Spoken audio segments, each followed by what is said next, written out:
Magandang hapon po. Welcome po sa Sunday edition ng Facebook Live natin dito sa Rema. Marahil po narinig nyo na yung term na watch and pray o magbantay at manalangin. Pero, ano kaya ang ibig sabihin nito? Madalas po, binabanggit po yan ng mga pastor at ilang beses po na binabanggit dito sa Biblia. Dito po sa New Testament. Pero ano kayang ibig sabihin ng watch and pray, no? Magbantay at manalangin. Ito po ang pag-aaralan natin ngayong araw ng linggo dito po sa Facebook Live natin. Pero bago yun, i-define muna natin ano bang ibig sabihin itong watch and pray o magbantay at manalangin. Saan ginagamit ito o kailan ginagamit ito? From the term na watch and pray, ibig sabihin ng watch ay ibig sabihin tingnan mo, bantay, no? Magbantay ka at manalangin. Ang isang bagay po na binabantayan ay yung isang bagay na minomonitor mo. At ang ibig sabihin nito, palagi mong pinapanalangin o palagi mong pinagpe-pray.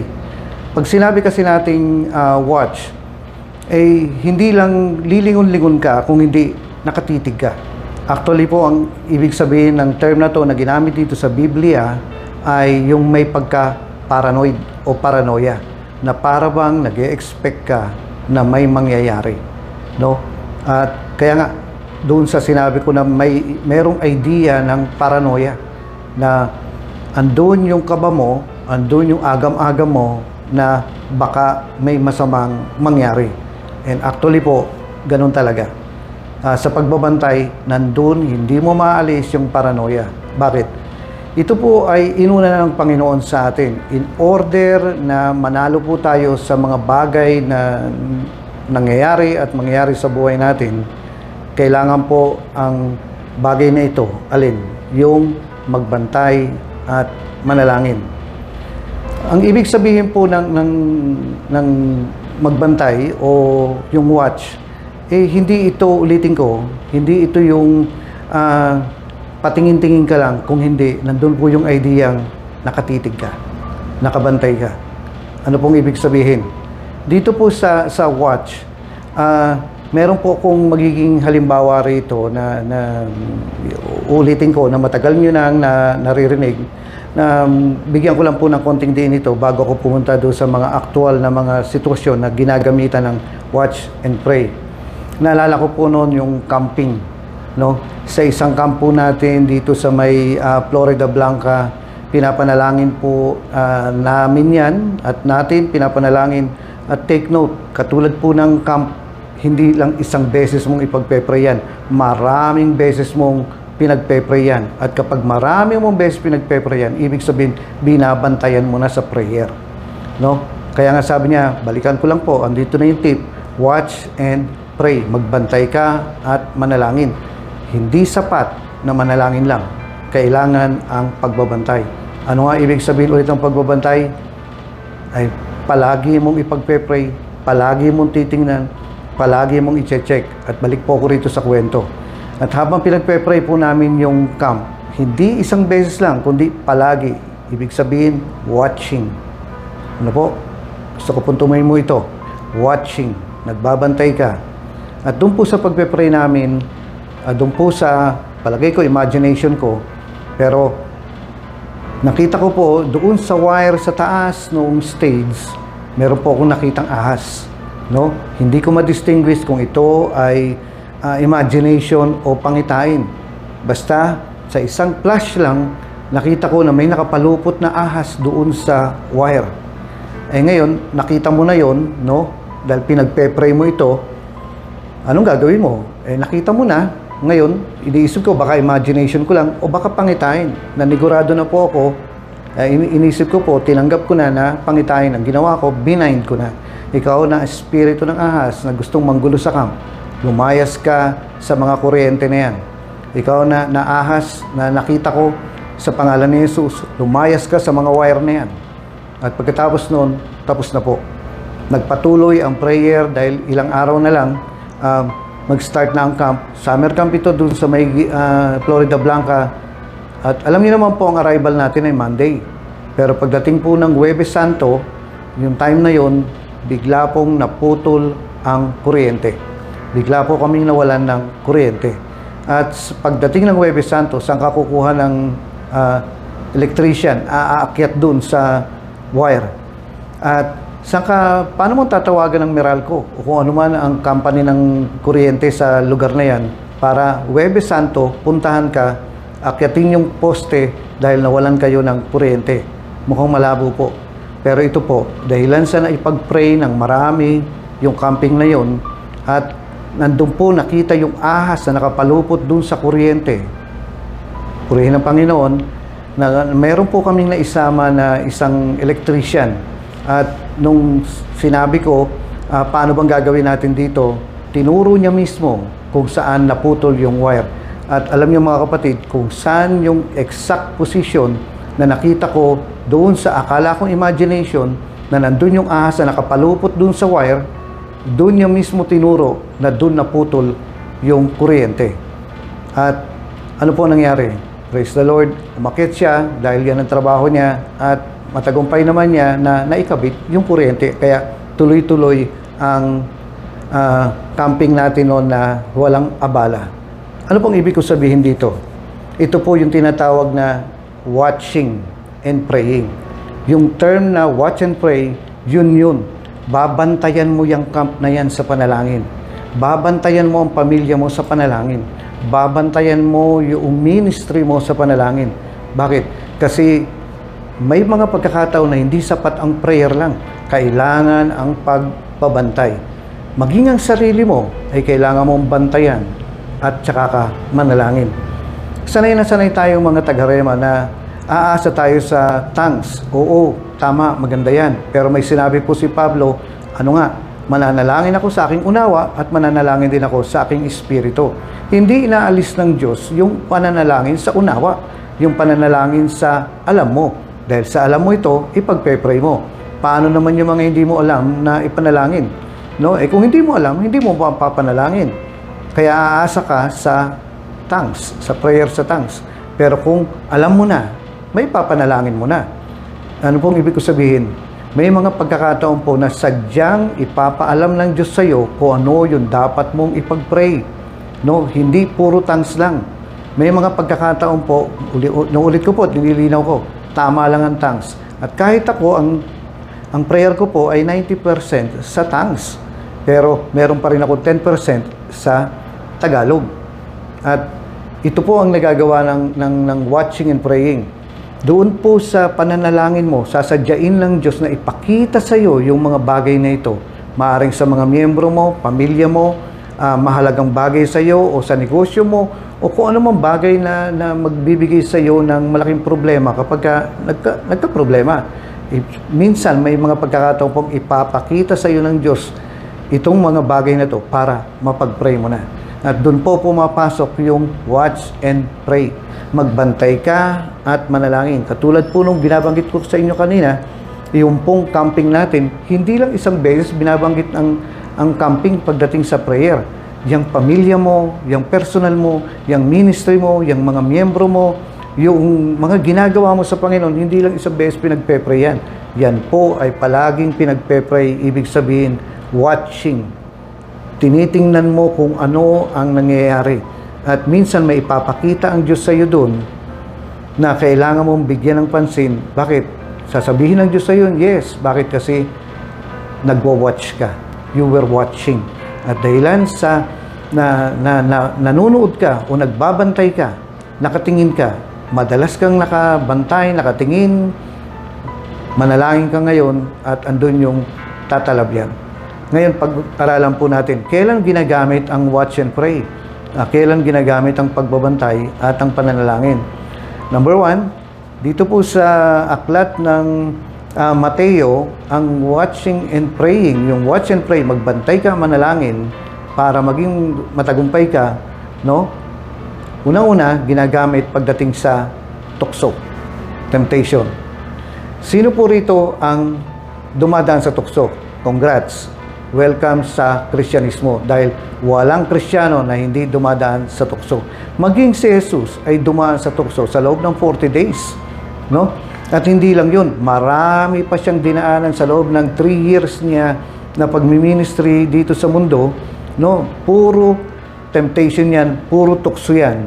At minsan nga lumalabas sa bibig niya na sabi niya, hanggang kailan kaya ako magtitiis sa inyo? Bakit? Dumarating ang time na papagod siya dahil nasa katawan.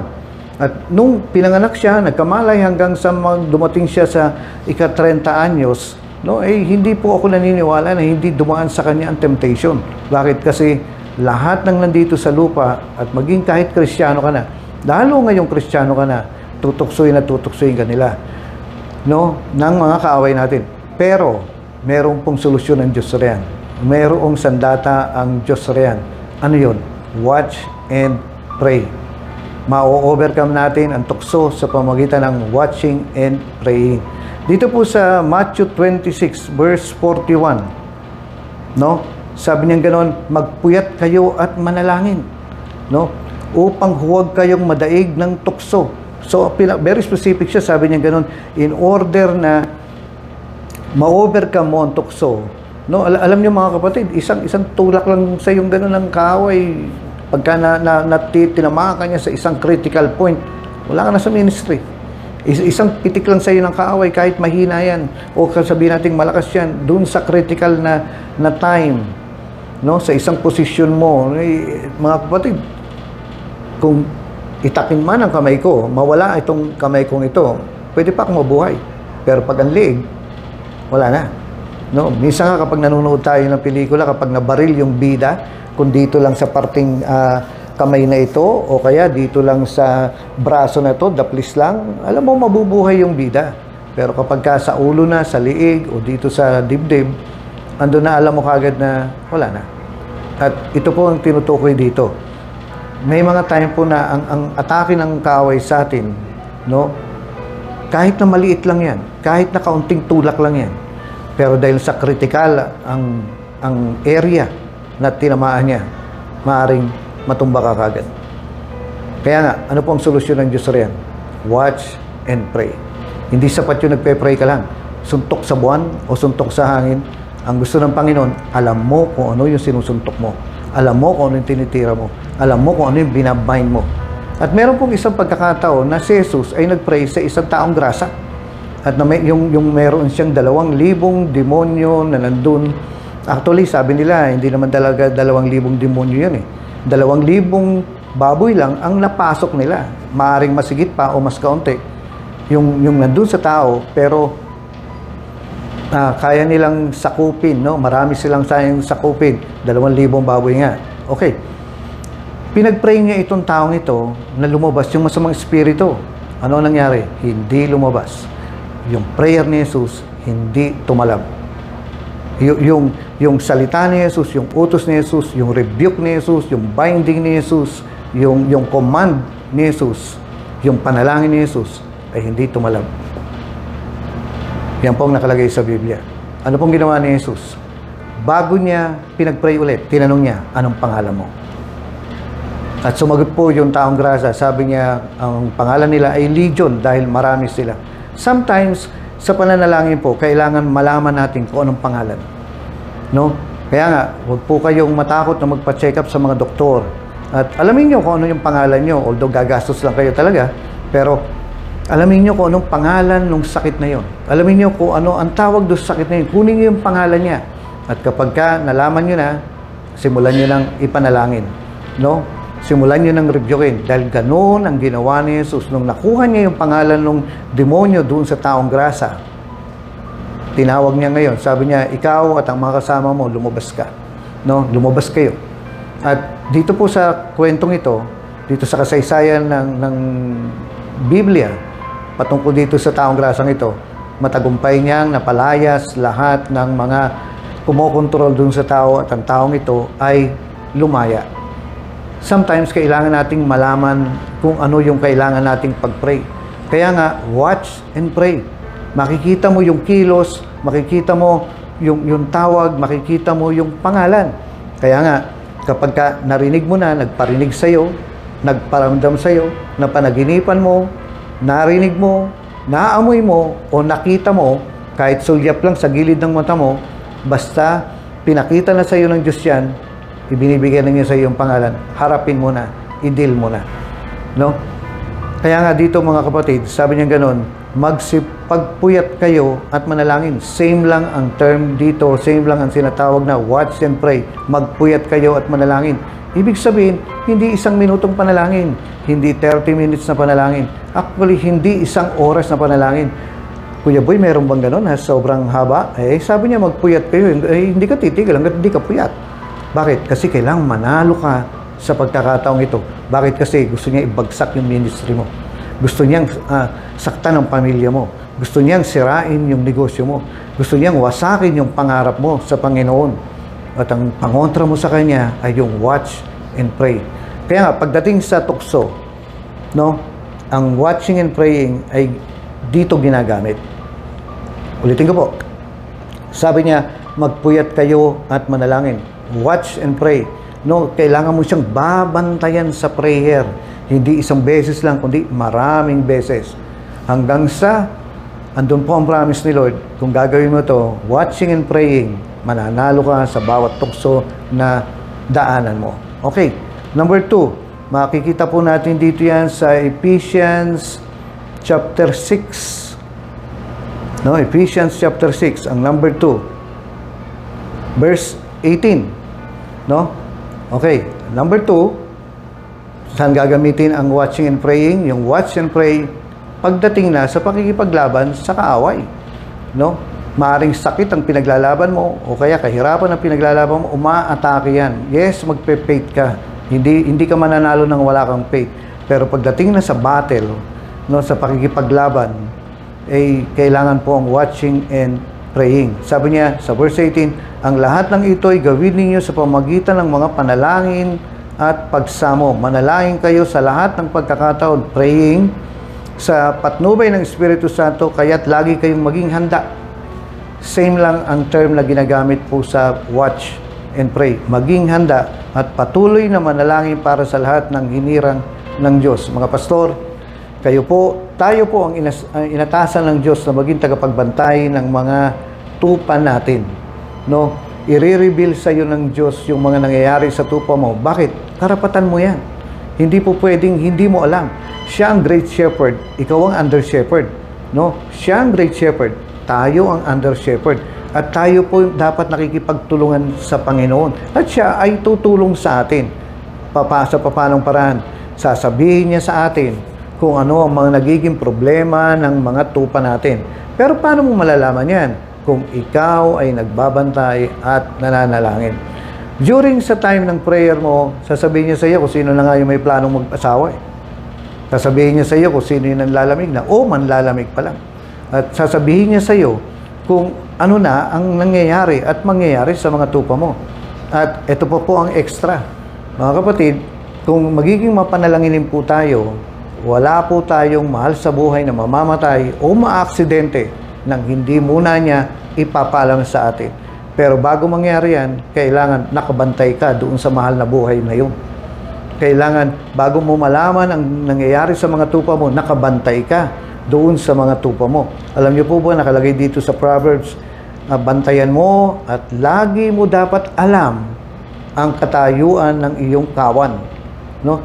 Yung plak mo, yung mga miyembro mo, yung simbahan mo, dapat alam mo kung ano ang katayuan ng iyong kawan. Hindi lang yung miyembro, kundi pati pamilya mo. At maging, sabihin natin, ang mga projects mo, yung negosyo mo, yung trabaho mo, dahil nagkikare din ng Diyos sa mga ganyang mga bagay. Pero, hindi masasabi sa iyo ng Diyos yan, hindi mapapakita ng Diyos sa iyo ang mga bagay na yan kung hindi ka nagbabantay. Kaya nga, sabi niya gano'n, ulitin ko po, ang lahat ng ito'y gawin ninyo sa pamamagitan ng panalangin at pagsamo. Manalangin kayo sa lahat ng pagkakataon at patnubay ng Espiritu, kaya't lagi kayong maging handa, maging mapagbantay, maging handa at patuloy na nananalangin para sa mga hinirang ng Diyos. No, ibig sabihin to, pagpe-pray mo talaga yung ibang Kristiyano, unahin mo na yung mga miyembro mo. Mga kapatid, babalik po ako rito, walang aksidente, walang kamatayan, o walang pangit na mangyayari sa mahal natin sa buhay. Kasama na ang miyembro natin kung ikaw ay nagbabantay at mananalangin. Hindi sapat ang pagbabantay lang, kailangan din ang panalangin. At hindi sapat ang pananalangin lang, kailangan mong maging mapagbantay.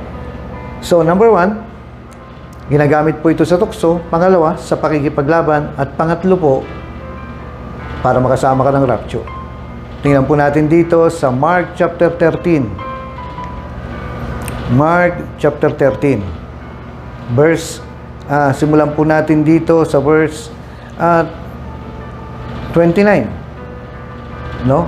3 verses po ito. Start po natin sa verse 29. Gayon din naman, kapag nakita ninyong nangyayari na ang mga bagay na ito, malalaman ninyong malapit na ang panahon ng pagparito niya. Ang pagparito ni Jesus. Nagsisimula na. Sa verse 30 po, sabi niya, tandaan ninyo, magaganap ang mga bagay na ito bago mamatay ang mga taong nabubuhay sa ngayon. Verse 31, mawawala ang langit at ang lupa, ngunit ang mga salita ko'y hindi makakabula. Verse 32, ngunit walang nakakaalam ng araw o oras ng pagsapit niyon. Kaya nga hindi tayo pwedeng mag-predict ng dates o time. Pagdating ng 11:30, darating na ang Panginoon. Walang ganun po. Kaya ulitin ko po, sabi niya ganun, ngunit walang nakakaalam ng araw o ng oras ng pagsapit niyon, kahit ang mga anghel sa langit o ang anak man. Ang Ama lamang ang nakakaalam nito. Verse 33, sabi niya, mag-ingat kayo at maging handa sapagkat hindi ninyo alam kung kailan ito mangyayari. Sabi niya, maging watchful tayo. Maging mapagbantay tayo. Alam niyo mga kapatid, sa pananalangin, dun mo i-check. Sabang ikaw ay nagpe-pray, doon mo nasasagap yung information kung ano ang mga mangyayari. Saan? Mangyayari sa church mo, mangyayari sa family mo, mangyayari sa iyo, at mangyayari sa maging dito sa Pilipinas. Kung isa ka sa mga nananalangin para sa Pilipinas, bibigyan ka ngayon ng karapatan ng Diyos na tsismisan niya. Kung pinagpe-pray mo yung taong yun, bibigyan ka ng karapatan ng Diyos na tsismisan niya. Pasintari po, ginagamit ko lang po yung term na yun para mas lalo nating maintindihan. Pero bibigyan ka ng karapatan ng Diyos ng insights, ng chismis. Patungkol sa bagay na yun, sa taong yun, sa mahal na buhay na yun, o sa ministry natin, bakit kasi pinapanalangin mo. Pero kung wala kang panalangin para sa kanila, wala kang karapatan. No? Okay po. Kaya, i-summarize ko po. Number 1, saan ginagamit po ang watch and pray? Unang-una, dito po sa mga tukso. May mga pagkakataon po ako na makakagawa ng maling desisyon. No, hindi po nawawala yan. At may bahagi din naman sa buhay ko na nagkakamali talaga ng mga decision making. Pero ang napapansin ko po, kapag mapanalanginin ka, yung sagana ka sa tongues at nagpe-pray ka, kapag makakagawa ka ng maling desisyon, may kumukurot doon sa loob na huwag. Ngayon, magkakamali lang ako talaga kapag itinuloy ko pa. Pero hindi po pumapalya yan. Nandun sa loob mo may nagsasabing huwag. Basta prayerful ka, meron kang maririnig doon sa loob na huwag. Huwag ka lang lalabas ng gabi. Naalala ko po, yung one time, niyaya po ako ng mga kaibigan ko, pero andun yung kurot na huwag ka nang lumabas. Huwag ka nang lumabas dahil past 12 na, niyayaya ka. Minsan, papasok sa isip mo, sharean ko naman ang mga taong ito. Babahagin ako ng salita ng Diyos, gagawa ka pa ng excuse na ganyan. May nagsasabi doon sa loob na huwag ka nang lumabas. May kurot doon. No, mag-pray ka na lang. Yan. Ngayon, makikipagtalo na naman yung isip mo na, sharean ko sila. Pero may nagsasabi doon na huwag ka nang lumabas. Ano pong ginawa ko? Pinili ko po yung kumukurot sa dibdib. Yung kumukurot sa puso na huwag ka nang lumabas. Hindi po ako sumama.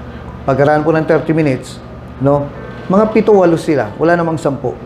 Bumalik po silang lahat, sugat-sugatan ang mukha. Bakit? Doon sa bandang kanto ron, binulbog sila, kinulpi.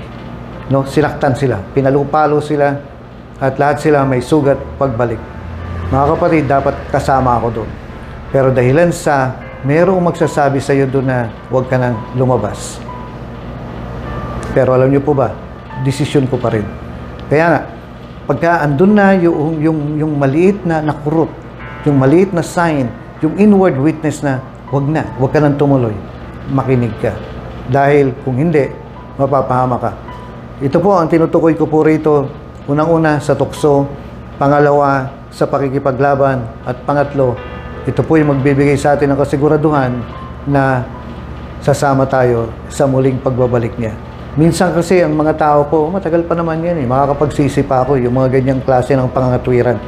Pero sinasabi ko po sa inyo ngayon,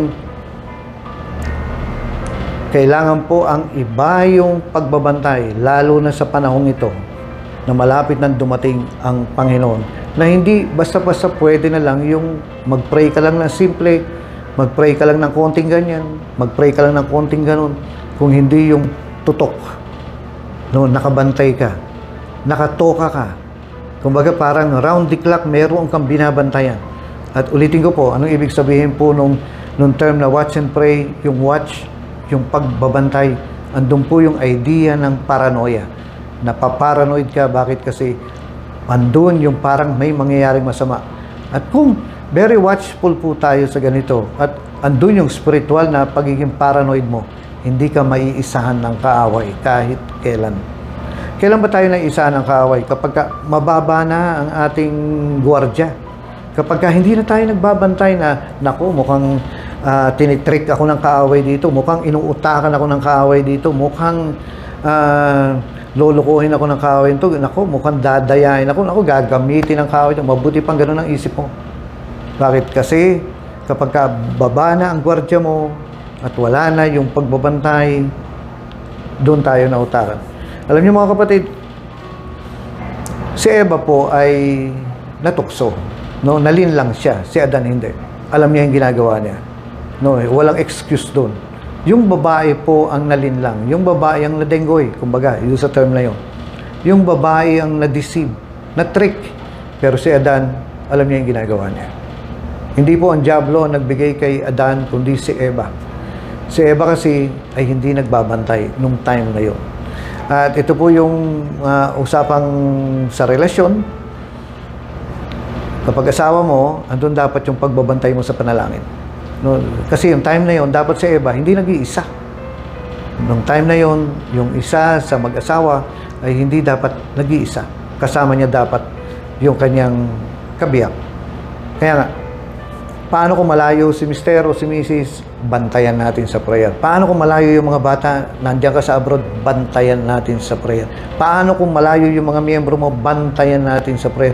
Paano kung lumipat ng bayan yung miyembro mo, tapos babalik din daw pagkaraan ng trabaho nila, bantayan natin yung miyembro natin. At ito po, 1, sa temptation, number 2, sa pakikipag-battle, at 3, kasiguraduhan para makasama tayo sa rapture. Mas madali po ang buhay natin kung sabihin natin, mga workers, bantayan po natin yung mga magulang natin, bantayan natin yung pamilya natin sa panalangin. Malayo pa lang, bago pa lang magka-problema, maatake na natin, maunahan na natin ang kaaway sa pamagitan ng panalangin. At ano po mangyayari? Palaging tagumpay. At ito po, si Kuya Boy, nagpapaalala sa inyo ngayong araw ng linggo. Manalangin po tayo. Salamat Panginoon sa kabutihan mo sa amin. Salamat Panginoon sa paalala mo sa amin na watch and pray. Binigay mo Panginoon ang mga talatang ito para gamitin namin sandata namin, para lagi namin makamtan ang tagumpay sa lahat ng problema, sa lahat ng tukso, sa lahat ng battle. At andun Panginoon, pagdating ng panahon, andun yung kasiguraduhan namin kami ay makakasama sa pagsundo mo sa amin sa araw ng rapture. Salamat Panginoon dahil binigyan mo kami ng bilin na laging maging mapagbantay sa lahat ng pagkakataon. Purihin ka Ama sa pangalan ni Jesus. Amen. Okay po, gusto ko pong ipaalala sa inyo na ang camping po natin ay 1 buwan na lang. Yung summer camp natin, mag-meeting po kayo. Pag-start na po natin pag-pray, yung camping natin, bantayan natin yung camping natin. Magsimula na tayong mag-watch and pray, bantayan natin, mag-scan tayo doon sa camping na yan, baka kung ano mang makita nyo. Nalala ko po nung unang panahon, meron pong isang nakapanaginip na habang nagwa-watch and pray kami doon sa venue, may venue na kami, pinagpe-pray namin yung camping na yan, yung campsite na yan. Meron pong nakapanaginip na doon daw sa stage, ng camping, ng campsite, ang dami daw palaka doon sa ibabaw. Alam po pong ibig sabihin ng palaka. Yan po yung mga ruler of darkness, mga matataas na demonyo yan na gustong mandistorbo, sumira doon sa camp na yan. Ngayon, nakita na, dahil sa kakapanalangin, ano tawag yun? Kaka-watch. Hanggang sa mag-watch pa. Alam niyo po, nung nalaman ko yan, di ngayon, diseliminate ko yung confirmation na yan. Pag-pray natin, dumalaw kami dun sa lugar na yun, inapakan ko yung stage na yun, nilehans ko pa yung stage na yun, at nag-pray. Bakit? Kasi, pinakita na ng Panginoon kung anong plano niya. Gusto niyang sirain ang camping na yun dyan sa, simula riyan sa stage. Maaaring ma-mental block yung magsesermon, o kaya masira ang mga instrumento o magkagulo-gulo ang music o walang mangyayari. Pero purihin ng Panginoon dahil nagsasalita siya. Kailan siya magsasalita? Kapag ka nagwa-watch and pray ka. Kapag ka nandun yung pagbabantay mo. Hindi yung prayer lang na maiksi, na maliit lang ha.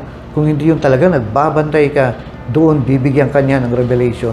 At kapag nakita mo na to, sige, pag-pray na natin ng todo. Ano po nangyari doon sa camp na yun? Ang lakas ng anointing. No? Ang lakas ng presensya ng Panginoon. Bakit? Hindi na tumalab yung plano ng diablo na mali o pangit. Bakit? Kasi napag-pray na. At ito ang gagawin natin, hindi lang sa camp, sa buhay, sa pamilya, sa trabaho, pag-aaral, sa lahat. Kaya i-ready na po natin, start na po natin isama sa prayer ang camping natin. Everyday po yan, everyday. At pansinin niyo po, basahin niyo po, i-check niyo po yung Facebook natin, no? Hindi pwedeng walang nagkaka-vision at hindi pwedeng walang nagkakapanaginip sa darating na camp. Always at always yan, no? Ano po yung mga usual mga panaginip po yan? Hindi nga maganda mga pangit Bakit pangit? Bakit ganun? Pinagpe-pray mo pero pangit ang napapanaginipan o kaya ang pangitain. Yung pinagpe-pray po natin, yung mga revelation na yon, yung panaginip na yon, yung mga pangitain na yon, yun ang plano ng kaaway. No? Naguluhin niya, sirain niya. Kaya nga pangit yung panaginip kasi yun ang plano niya. Pero ngayon, dahil alam na natin, dahil nagbabantay at nananalangin tayo, hindi kailangan matuloy. Mapipigilan natin yan sa pamagitan ng panalangin. So, i-ready nyo na po. 1 month na lang, camping na natin. Magdadala po tayo ng unbeliever dito dahil yan po ang isa sa kasama ng believers and unbelievers magsasama riyan, kaya ang hirap kaya niyan, no? Lalo na ngayon, isama na po natin sa prayer para maging madali. Ay, okay po, bye-bye na po. God bless you at don't forget po, isama na po natin sa prayer natin, prayer marathon na to hanggang sa camping. Pagpalain po kayo ng Panginoon.